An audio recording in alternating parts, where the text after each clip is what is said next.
You are listening to Alex Nanlohi Podcast, to know the Lord and to make Him known.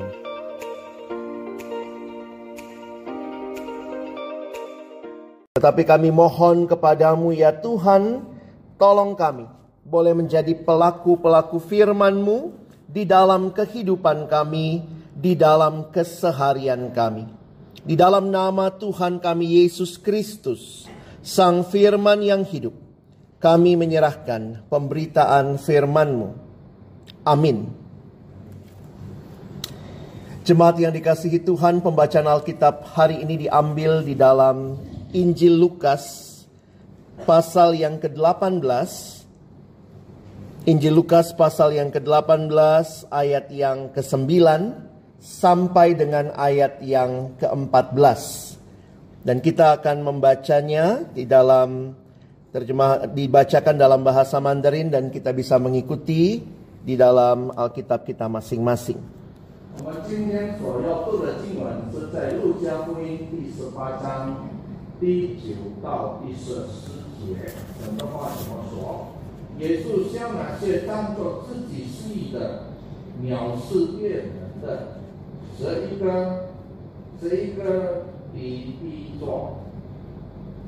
有两个人上殿里去祷告，一个是法利赛人，一个是税吏。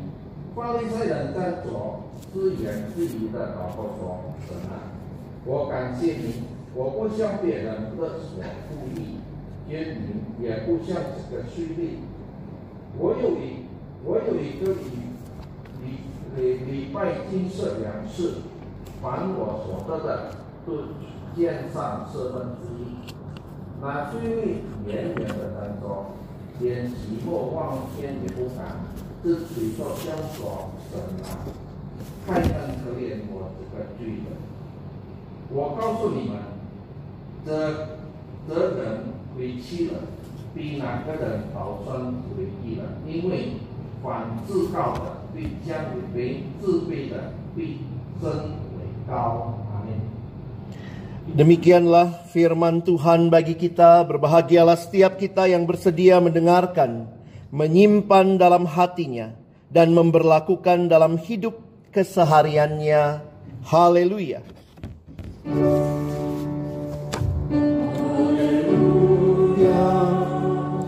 Haleluya. Haleluya.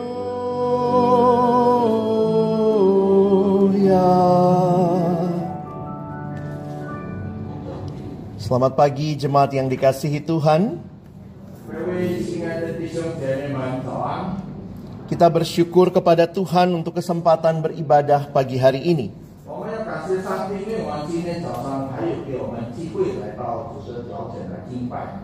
Kita telah melihat atau mendengar firman Tuhan yang dibacakan bagi kita dalam Lukas pasal yang ke-18 ayat 9 sampai dengan ayat yang ke-14.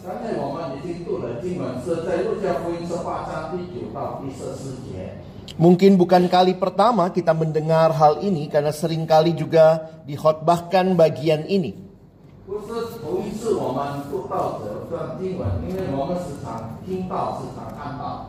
Yesus menyampaikan perumpamaan sebagaimana di dalam pengajarannya, sepertiga pengajaran Yesus itu dalam bentuk perumpamaan.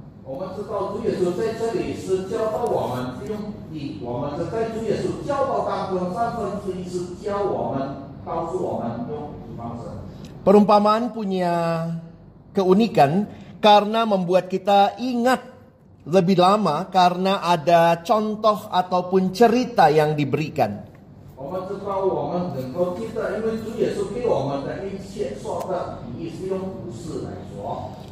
Saya akan mengajak kita mendalami perumpamaan ini dalam kaitan tema pagi hari ini.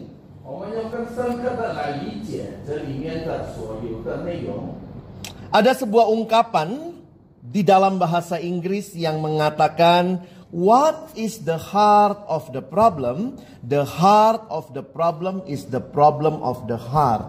Apa masalah? Inti masalah adalah masalah hati, saudara. 就是在英文来说，就是我们有时候问题在一切问题上是问了我们的心。Memang hati ini susah, saudara ya. 也许我们说到我们的心是一件很难的问题， Karena ketika hati kita tidak terarah kepada yang seharusnya, maka itu akan menjadi masalah besar.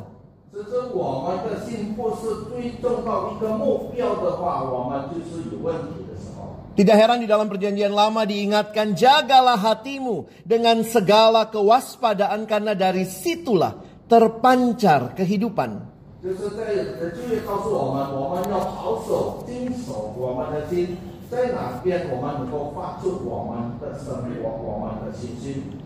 Melalui perumpamaan hari ini, kita akan melihat bagaimana sikap hati kita ketika kita datang kepada Allah.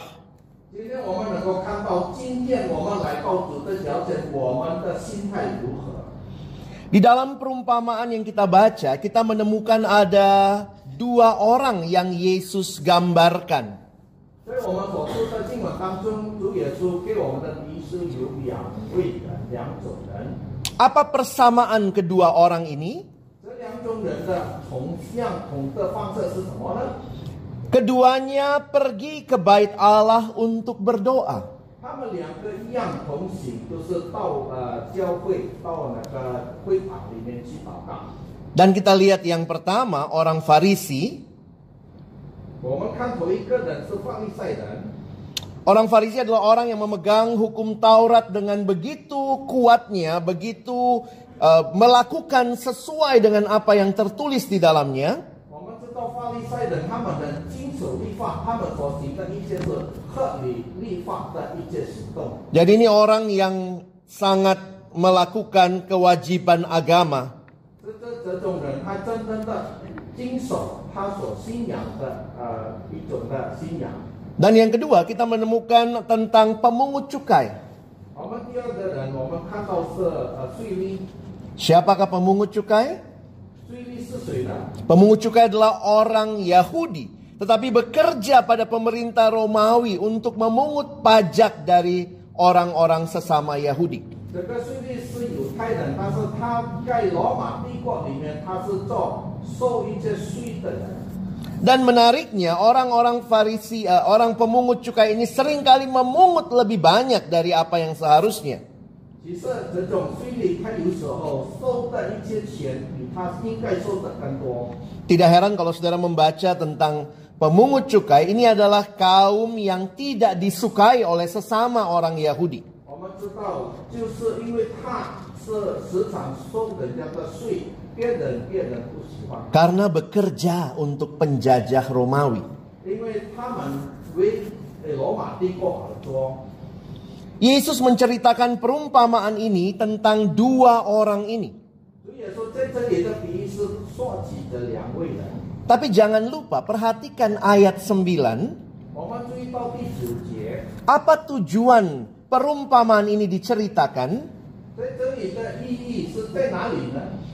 Dikatakan ayat 9, dan kepada beberapa orang yang menganggap dirinya benar dan memandang rendah semua orang lain, Yesus mengatakan perumpamaan ini. 在这里，主耶稣说的比喻是说，他是让自己是义人，藐视别人的比喻。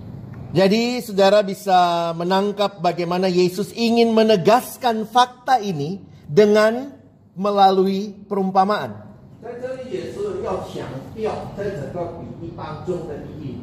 Kedua orang ini digambarkan datang ke bait Allah untuk berdoa. 这两位人他同样的来到会堂来祷告。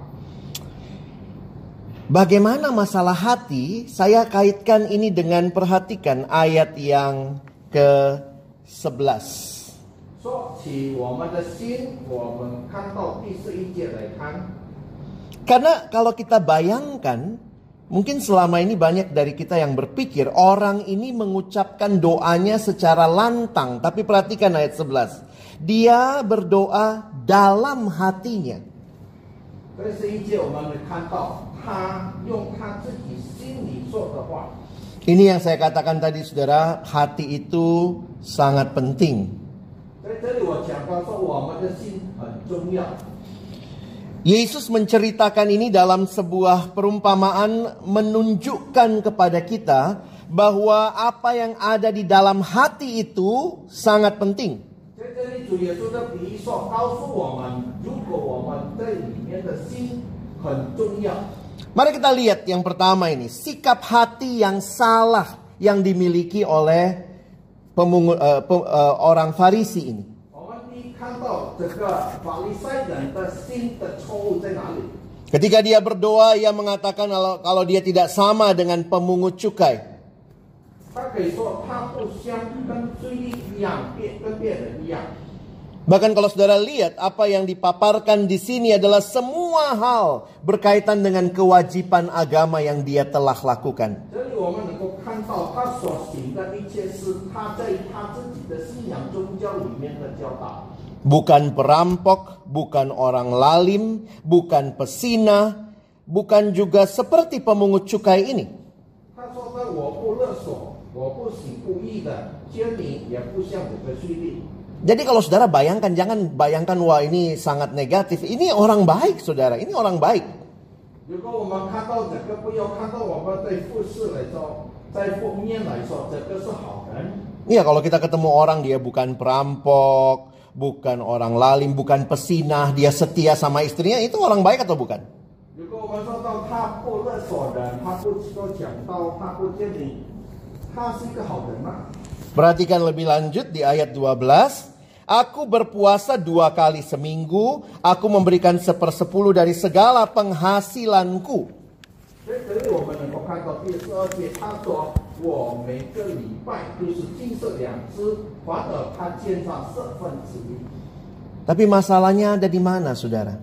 现在说起来，问题是在哪里呢？ Masalahnya ada di hati yang melakukan semua itu dengan tujuan kesombongan diri. 最重要是他自己心里所行的，他行的是为了他自己自私、自己的骄傲。 Dengan melakukan semua itu, dia tidak sedang menunjukkan kesungguhan hati, melainkan keangkuhan hati. 他真的所行的不是他真心的心，但是他用他自己骄傲的心。 Karena itu orang yang seperti ini tentunya akan sulit juga menghargai orang lain yang dianggap tidak seperti dirinya. 就是因为这种人，他就是很轻视别人，他认为别人跟他不同。 Inilah keagamaan yang kita lihat di dalam gereja dan juga di sekitar kita. 只是我们只看到我们自己的教会，还有我们教会的周围。 Saudara, di depan orang kita bisa terlihat pura-pura rendah hati. 我们能够看到别人好像他虚伪、假冒、谦虚， Tetapi memang di hadapan Tuhan tidak ada yang tersembunyi. 但是在主的面前没有能够隐藏的。 Tuhan bahkan tahu apa yang ada di hati setiap kita. 反正我们的上帝知道我们每个人心中所藏的是什么。 Sehingga Yesus menggambarkan bahwa orang Farisi ini pulang dengan tetap sama, tidak dapat pembenaran dari Tuhan. 就是因为讲这个法利赛人的回去也是一样，他没有得到上帝给他的义。 Mungkin kita bertanya, loh dia sudah taat, sudah lakukan semua, jadi orang baik, ikuti semua aturan, kenapa dia pulang tetap dengan keadaannya sebagai orang berdosa? 是不是我们能够问一下，为什么他所行的一件好事，但是在主面前他没有得到称义？ Ini karena hatinya tidak terarah kepada Allah, tetapi kepada dirinya sendiri. 因为他的心不向着上帝，但是向着他自己。 Sementara di sisi yang lain, sikap hati yang benar ditunjukkan oleh orang yang adalah pemungut cukai. 另外一个人是这个地利的人， Kita tahu bahwa dia bukan orang yang disukai tentunya. 我们知道这个地利是很多人不喜欢他， Dia digolongkan bersama dengan orang berdosa. 他是这么一个罪人。 Mungkin semua list yang dilakukan Farisi tadi dia tidak lakukan. 有可能哪些法利赛人所行的他不执行， Dia bahkan merampok saudara sebangsanya. 反而他抢他自己本族人的钱。 Tetapi apa yang membedakan? 但是在这里有什么分别？ Perhatikan di dalam ayat yang selanjutnya dituliskan di ayat 13. 我们注意到第13节。 Tetapi pemungut cukai itu berdiri jauh-jauh, bahkan ia tidak berani menengadah ke langit, melainkan ia memukul diri dan berkata, "Ya Allah, kasihanilah aku orang berdosa ini." 那虽然远远的站着，连吉姆望天也不敢自垂，就凶说：“神啊，开恩可怜我这个罪人。” Saudara yang dikasihi Tuhan, ini sikap hati yang benar. 我们知道这种的心态才是真实的。 Ini bukan berarti kita mengatakan tidak apa-apa melakukan hal-hal yang buruk. 而不是说我们可以说我们做一些不好的事无所谓。 Tetapi ungkapan yang Yesus sedang ceritakan dari pemungut cukai ini adalah sebuah ungkapan pertobatan. 在这里，主耶稣的比喻是告诉我们，我们所行他所行的是他有悔改的心。 Sikap hatinya yang benar akan dia lakukan dalam hidup yang benar. Dia tidak mau melakukan lagi hal-hal yang salah. 他所行的一直是悔改的心，他所做错的，他现在要改，他不再做错。 Ia bahkan menyadari dirinya tidak layak untuk diampuni. 他反而说他不配被主赦免他的罪。 Dan karena itulah dia memohon belas kasihan. 在这里，他求开恩怜悯他。 Dan dikatakan di bagian ini, 在这里我们看到， orang ini pulang ke rumahnya sebagai orang yang dibenarkan Allah. 在这里主耶稣说的，这种人打算回去家里以后会称义。 Tentu di dalam hidup sehari-hari agak sulit ya, sampai tahu motivasi hati yang paling dalam. 我们知道，在每一位生活当中，我们也不能够知道每个人心中的动机。 Saudara tidak bisa urus hati orang lain kira-kira ini tulus atau tidak motivasinya. 我们不知道别人的心，他的动机是好还是不好。 Tapi yang saudara bisa urus adalah hati kita masing-masing. 最重要，我们所要处理的是我们自己的心。 Saudara, mari kita bukan hanya melihat hanya hal-hal yang di luar saja, tetapi biarlah kita melihat juga apa yang ada di dalam hati kita. 我们大家一起来看，不要看外表外面的一些问题，这最重要的看到我们自己的心。 Tentunya hidup sebagai pemungut cukai juga tidak benar, apalagi kalau memeras saudara sebangsanya. 我们知道作为税吏也是不对的，因为他抢别人的钱，或者他做一个强盗一样。 Tetapi hidup taat pun tanpa hati yang terarah kepada Allah juga tidak benar. 就是我们或者顺服，如果我们的心不向着上帝，也是不对的。 Kalau saudara melihat dua jenis orang ini, 我们知道这两种人， orang yang mencari pengakuan orang lain, itulah Farisi. 他找别人称他义的人，则是法利赛人。 Ini kerohanian yang dari luar ke dalam. 这个是他的灵命是从外面到里面， Outside in. 从外面进到里面。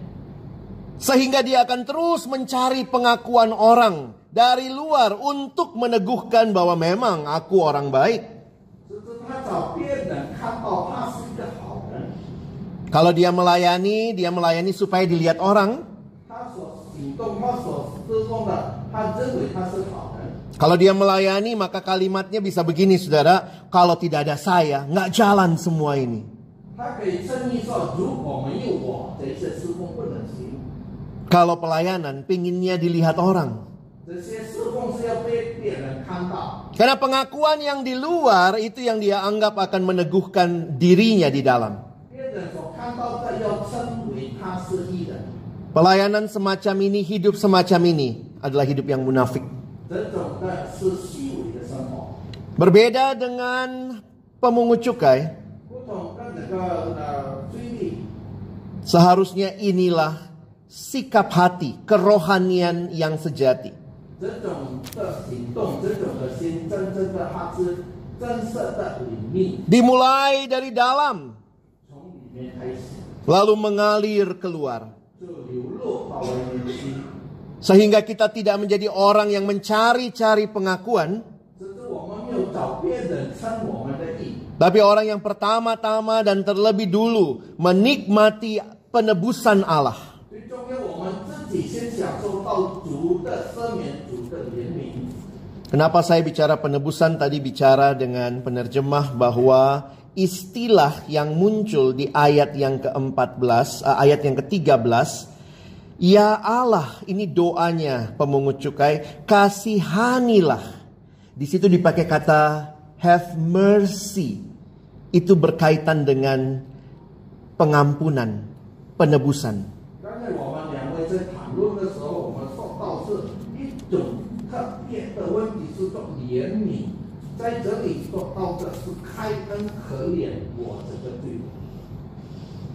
Kesadaran diri membutuhkan anugerah Allah, itulah yang membenarkan orang ini.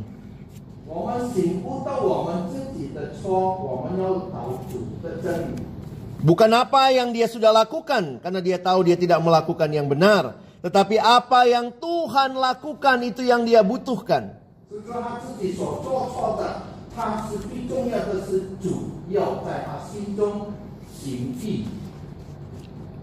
Akhir bulan ini gereja akan merayakan Hari Reformasi.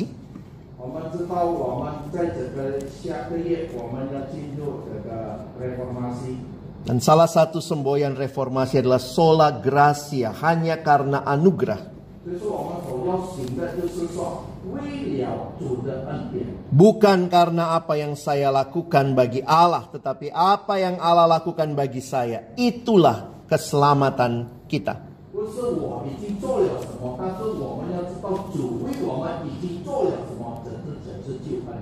Seorang teolog berkata, religion make us proud of what we have done. Agama membuat kita bangga dengan hal-hal apa yang sudah saya lakukan.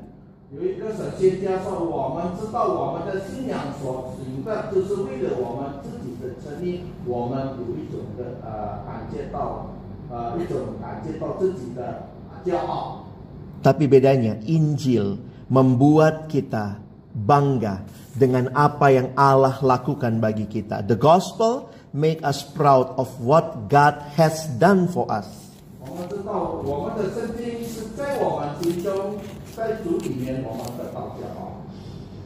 Orang yang sadar dia membutuhkan anugerah ketika dia tahu bahwa dia tidak punya apa-apa untuk membawanya ke surga.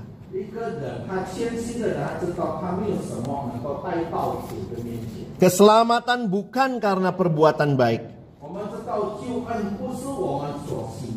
Bukan apa yang kita lakukan, walaupun listnya panjang dan semuanya rohani, bukan itu yang menyelamatkan.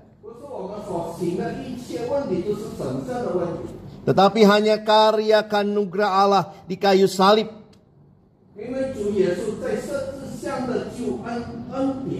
Penebusan inilah yang diminta oleh pemungut cukai. Sehingga jangan lihat hidupnya sebelum dia ketemu Tuhan. Harusnya yang kita tanya, bagaimana hidupnya setelah dia ketemu Tuhan.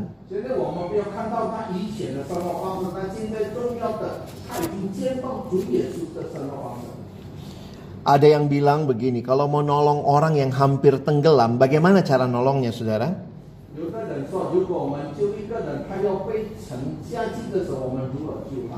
Katanya tunggu aja agak lemes, jangan langsung ditolong katanya.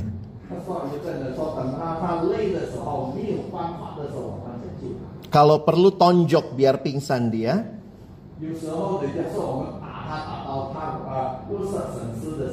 Karena kalau di awal biasanya dia masih meronta-ronta, berusaha menyelamatkan diri dengan kekuatannya. Tidak heran beberapa orang yang menolong orang yang mau tenggelam, dia malah ditonjok, malah dia yang tenggelam.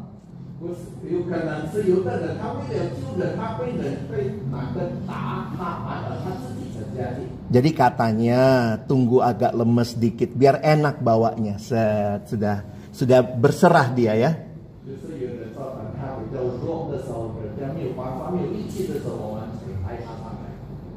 Ketika saudara dan saya merasa saya bisa lakukan ini, saya baik, saya punya semuanya, saya melayani, tetapi kita tidak punya hati yang berserah kepada Allah, sebenarnya kita sedang sulit sekali ditolong.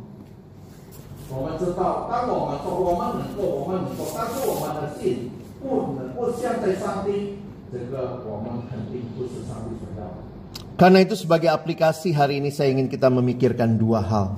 所以这里我告诉你们有两种问题。 Bagaimana sikap hati saudara di hadapan Allah? 这里我要问是你们的心在上帝面前是如何？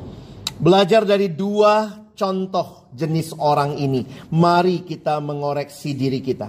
从我们这两种人当中，我们自己来思考我们的心。 Apakah motivasi hati kita sudah benar atau belum? 现在最重要的，我们的心的动机是对的吗？ Bila tidak, ya belum terlambat bagi kita untuk mengubahnya karena Allah mengenal setiap kita, mengenal hati kita. 如果还没有，我们现在要开始改变，因为我们知道我们上帝认识我们的心。 Allah pun akan menguji motivasi kita 这上帝要考验我们的一切动机。 ketika kita berdoa, beribadah, datang kepada Tuhan. 当我们侍奉，当我们祷告的时候，我们来到主的面前。 Saudara, banyak orang datang sama Tuhan karena ada maunya. 有时候很多人来到主的面前是他所需要的， Bukan sungguh-sungguh datang karena dia mau Tuhan. 他不是真正的要上帝。 Pernahkah saudara ada teman deketin saudara padahal sebenarnya dia cuma memanfaatkan kita untuk tujuan yang lain? 有没有我们行不到？有时候朋友为了我们来到教会，他是利用我们，为了他自己的利益。 Waktu tahu seperti itu, sakitnya tuh di sini saudara. 等我们知道他利用我们的时候，我们的心怎么痛？ Kalau saudara datang kepada Tuhan, tapi hanya memanfaatkan Tuhan, sebenarnya itu motivasi yang sangat-sangat menyedihkan. 如果我们来到主的面前，是我们利用了上帝，这个真的很可恶、很可怜的。 Saya sering layani anak-anak sekolah SMP, SMA, 我侍奉一些小孩子，他们在初中或者高中， atau bahkan yang mau masuk kuliah. 或者他们要上大学。 Wah, kalau lagi berdoa mau masuk kuliah, mau masuk ke tempat yang baik, wah itu doanya luar biasa. Saat teduh bisa sehari 2 kali karena ada maunya. 他们要上大学的时候，他真的好像很殷勤的祷告，因为什么？因为他有目标。 Tapi begitu sudah dapat, Tuhan yang dilupakan pertama kali. 他得到了他所要的，他就忘记了上帝。 Mari kita datang dengan sikap hati yang benar bahwa memang kita merindukan relasi bersekutu dengan Tuhan. 我们要用我们真诚的心来到主的面前，使之我们能够跟主好。 Mari datang dengan kesadaran saya perlu bergantung kepada Tuhan. 使之我们有明白，我们要依靠我们的上帝。 Yang kedua, 第二， kalau sikap hati kepada Tuhan benar, saya pikir itu sangat utama akan menolong kita juga punya sikap hati yang benar kepada sesama. 如果我们的心真情的、殷勤的相讨上帝，我相信我们跟灵性，我们一起的人也是一样。 Dan termasuk sesama itu ya keluarga kita. 是受我们的灵气，是受我们的家庭。 Saudara lihat apa yang dikatakan orang Farisi? 我们看到法利赛人说的是什么？ Ketika dia lihat dirinya benar di hadapan Tuhan, hatinya tidak benar, maka dia bahkan melihat orang lain begitu rendah. 他认为他自己行的是对的，他认为他所做的是看到轻视别人。 Syukur saya tidak seperti orang itu. 他说：“好在我不像他。” Kalau sikap hati kita kepada Allah tidak benar, maka tentunya akan berdampak kepada relasi dengan sesama. 如果我们的心态对上帝是不对的，我们也能够影响我们灵际对爱的问题。 Saya belajar ini beberapa tahun terakhir 在这个几年以前，我已经写了很多。 melalui sebuah perenungan yang saya baca. 这一切我读的一切的经文， Coba saudara, saya ajak pikir sebentar pagi ini. 我请大家想一想， Ada berapa jenis orang di dunia ini? 在世界上有多少种人？ Katanya ada yang mengatakan ada 2 jenis orang. 有的人说有2种人， Orang baik sama orang jahat. 一个好人或者一个坏人。 Nah, saudara akan masukkan diri saudara di mana? Orang baik apa orang jahat nih? 现在我们是进入哪一位呢？或者是坏人或者好人？ Coba lihat kiri kanan, ini orang baik orang jahat nih. Oh, rajin gereja loh, ya. Sehingga kalau kita lihat diri kita orang baik, kita lihat yang jahat, jahat. Dari cara kita mengkategorikan orang di dunia ini saja, sebenarnya bisa jadi hati kita pun sedang tidak terarah kepada Allah.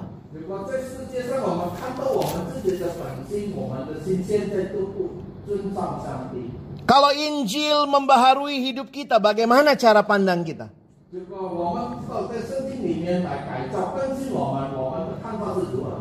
Sebenarnya tetap ada dua jenis orang, saudara. Pertama, orang jahat yang sudah bertobat kenal Yesus, dan orang jahat yang belum kenal Yesus.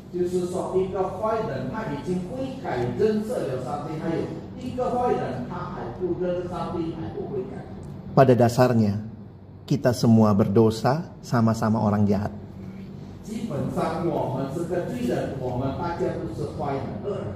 Jadi kalau kita lihat orang jahat lain yang belum gereja, belum ibadah, bagaimana cara melihatnya?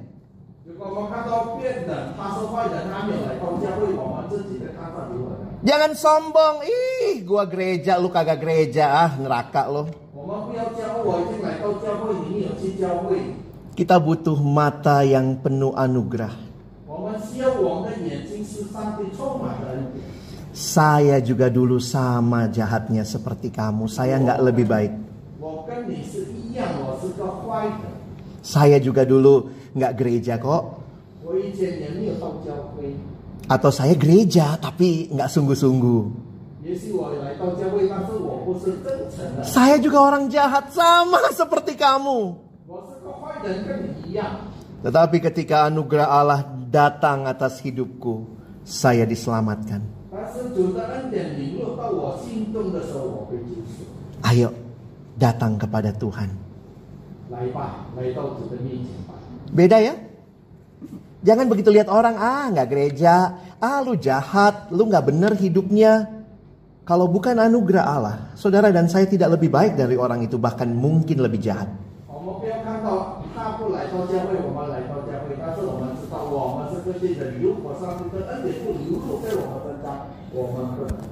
Gimana lihat keluarga kita? Dengan mata anugerah? Banyak pergumulan hidup, termasuk di dalam keluarga. Tapi menurut saya salah satu kuncinya adalah miliki hati yang benar dan cara pandang yang benar melihat sesama, termasuk keluarga kita.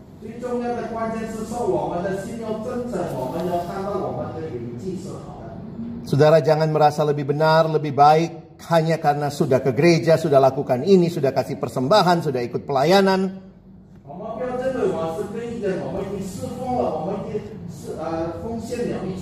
Tapi terus sadar Tuhan ini hanya karena anugerah-Mu.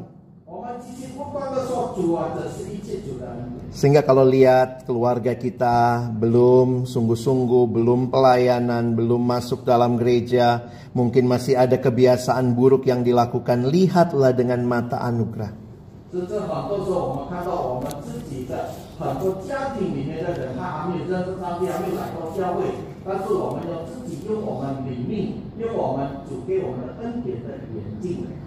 Kadang-kadang ketemu keluarga baru, masih muda, suami istri.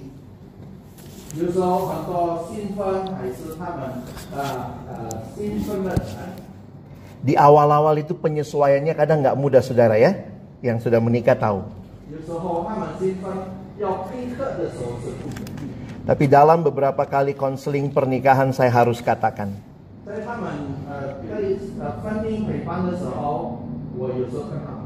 hati-hati melihat pasanganmu seperti lebih rendah karena kebiasaannya beda sama kamu.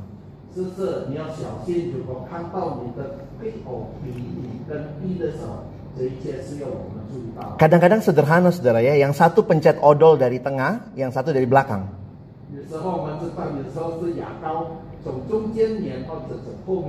Lalu yang pencet dari belakang rasanya lebih rohani, lebih tinggi. Saya dari keluarga yang pencetnya dari belakang.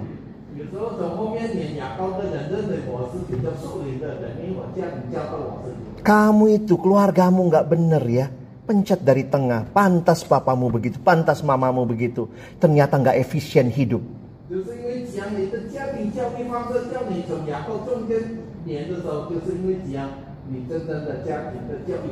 Gimana cara lihat keluarga kita? Bagaimana cara lihat keluarga pasangan kita? Dan ada yang sampai sekarang puluhan tahun menikah masih bilang memang keluargamu itu nggak beres semua.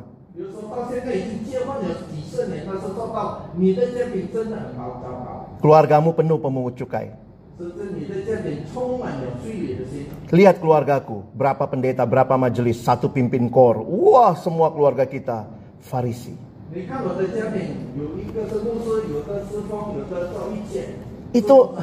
Itu matanya belum diubah dengan anugerah Allah.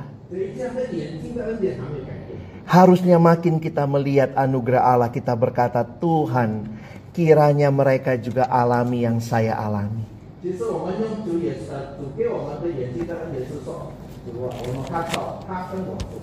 Jadi berapa jenis orang saudara di dunia ini? Dua ya. Orang jahat yang sudah bertobat kenal Yesus dan orang jahat yang belum kenal Tuhan. Jangan sombong saudara. Kita juga orang jahat tapi sudah ketemu Tuhan. Beritakan itu. Alami itu di keluarga kita. Saudara mau bertahan dalam semua situasi, miliki mata yang melihat kepada Allah.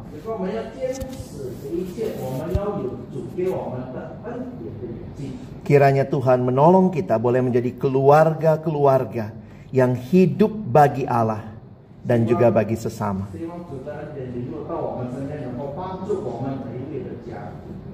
Mari berdoa. Terima kasih banyak Tuhan untuk firman-Mu pagi ini. Kiranya kami yang sudah mendengar firman-Mu boleh hidup di dalam kebenaran-Mu. Dan hidup kami juga boleh memandang sesama kami dengan mata seperti mata-Mu Tuhan. Kami tidak lebih baik, kami tidak lebih benar. Hanya karena anugerah Allah mengasihi, membenarkan, mengangkat kami dari dosa. Maka sekarang kami pun boleh hidup bagi Allah dan juga bagi sesama. Begitu banyak orang di sekitar kami belum mengenal anugerah Tuhan. Biarlah kami tidak jadi Farisi, menyombongkan apa yang sudah kami alami. Tapi kami memandang kepada mereka dengan mata anugerah. Dan merindukan mereka juga boleh mengenal Tuhan di dalam hidup mereka. Terima kasih. Dalam bulan keluarga ini kami terus berdoa baharui keluarga-keluarga kami. Kiranya firman demi firman yang kami dengar membaharui kehidupan kami. Untuk boleh hidup pertama-tama bagi Allah, tetapi juga bagi sesama. Kalau di keluarga masih ada yang merasa diri lebih baik, sombong, merasa lebih rohani, merasa lebih baik latar belakang pendidikan, lebih baik latar belakang dibesarkan dalam keluarga, kami berdoa, Tuhan tolong kami melihat semua itu dengan mata anugerah. Dan kemudian juga boleh menyikapi semua itu dengan baik dalam anugerah Tuhan. Kami mohon tolong kami bukan cuma jadi pendengar firman yang setia, tapi mampukan kami boleh menjadi pelaku firman-Mu di dalam hidup kami, di dalam keseharian kami. Dalam nama Tuhan Yesus Kristus yang mengasihi kami, mengasihi setiap keluarga, kami sudah berdoa. Amin.